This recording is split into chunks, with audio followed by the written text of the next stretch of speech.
നമസ്കാരം. ഇന്ന് നമ്മൾ നോക്കാൻ പോകുന്നത് നമ്മുടെ ഫൈനാൻഷ്യൽ ബ്ലോക്കേജിനുള്ള കാരണം എന്താണ് എന്നും നമ്മുടെ മനസ്സിൽ എന്ത് ചിന്ത കൊണ്ടാണ് അത് വരുന്നത് എന്നും അതിനെ യൂണിവേഴ്സിൻ്റെ ഒരു അഡ്വൈസുമാണ് നോക്കുന്നത്. 3 കാർഡുകളാണ് എടുത്തിരിക്കുന്നത്. 7 of soared, 3 of cup, the star. ഈ 3 കാർഡുകളാണ് വന്നിരിക്കുന്നത്.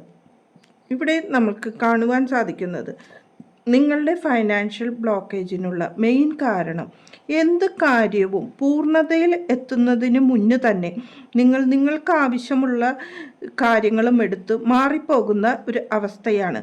നമ്മൾക്ക് ഒരു കാര്യം പൂർണ്ണതയിൽ എത്തുവാൻ വേണ്ടി കാത്തു നിൽക്കാനുള്ള ക്ഷമയോ അല്ലെങ്കിൽ അതിൻ്റെ ഒരു സക്സസ്സിൻ്റെ ഉണ്ടാവില്ല എന്നുള്ളൊരു വിശ്വാസക്കുറവോ ഇത് കാരണം നമ്മൾ ഒന്നും തന്നെ മുഴുമിപ്പിക്കുവാൻ ആഗ്രഹിക്കുന്നില്ല. പെട്ടെന്ന് തന്നെ കാര്യങ്ങൾ നേടിയിട്ട് അവിടെ നിന്ന് മാറിപ്പോകുവാനാണ് നമ്മൾ ശ്രമിക്കുന്നത്.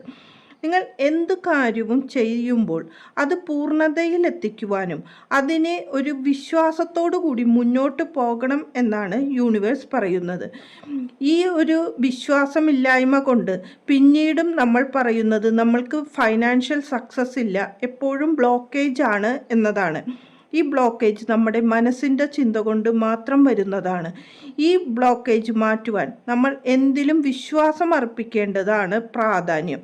കൂടാതെ ഒരു ക്ഷമയോട് കൂടി അതിൻ്റെ സക്സസ്സിനെ വെയിറ്റ് ചെയ്യണം എന്നുമാണ് യൂണിവേഴ്സ് പറയുന്നത്. കൂടാതെ നിങ്ങൾ മാനിഫെസ്റ്റ് ചെയ്യേണ്ടത് നിങ്ങളുടെ സക്സസ്സിന് വേണ്ടിയാണ് എന്നും അങ്ങനെ നിങ്ങൾ അഫർമേഷൻ പറയുകയാണെങ്കിൽ യൂണിവേഴ്സ് നിങ്ങളുടെ വിശ്വാസങ്ങൾക്ക് അനുസരിച്ച് നിങ്ങൾക്ക് ബലം കിട്ടും എന്ന് പറയുന്നു.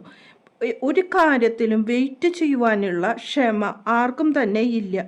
എല്ലാ കാര്യവും സഡനായി നടക്കണം എന്നും അതിനെ കിട്ടാതെ വന്നാൽ ഉടൻ തന്നെ മറ്റുള്ളവരെ കുറ്റം പറഞ്ഞുകൊണ്ടും അല്ലെങ്കിൽ നമ്മുടെ അക്ഷമയെ പ്രകടിപ്പിച്ചുകൊണ്ടും നമ്മൾ മുന്നോട്ട് പോകുന്നതാണ് കാണുന്നത്.